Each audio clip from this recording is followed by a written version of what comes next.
এক আলেম সাহেব তার স্ত্রীকে নিয়ে ট্রেনে করে কোথাও যাচ্ছিলেন। পাশের সিটে এক উচ্চশিক্ষিত লোক এবং তার স্ত্রী বসেছিল। সেই লোকটির স্ত্রীর গায়ে ছিল বেশ খোলামেলা পোশাক।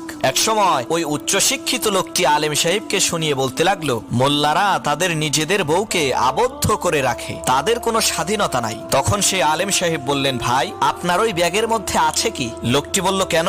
এতে আমার মহামূল্যবান জিনিসপত্র রয়েছে। আলেম সাহেব বলল, আপনি এগুলো ব্যাগের ভিতরে রেখেছেন কেন? লোকটি বলল, চোর এবং খারাপ লোকদের হাত থেকে বাঁচতে লুকিয়ে রেখেছি। তখন আলেম সাহেব বললেন, আমি আমার বউকে এভাবেই যত্নে লুকিয়ে রেখেছি যাতে তার দিকে কোনো খারাপ মানুষের নজর না পড়ে, কারণ আমার কাছে আমার স্ত্রী টাকা পয়সার চাইতেও বেশি মূল্যবান, আর আপনার কাছে আপনার স্ত্রী ধন সম্পদের চাইতে মূল্যবান নয়। তাই তো আপনি আপনার টাকা পয়সা যত্নে লুকিয়ে রেখেছেন আর স্ত্রীকে রেখেছেন খোলামেলা। এই কথা শুনে লজ্জায় লোকটির মাথা নিচু হয়ে গেল।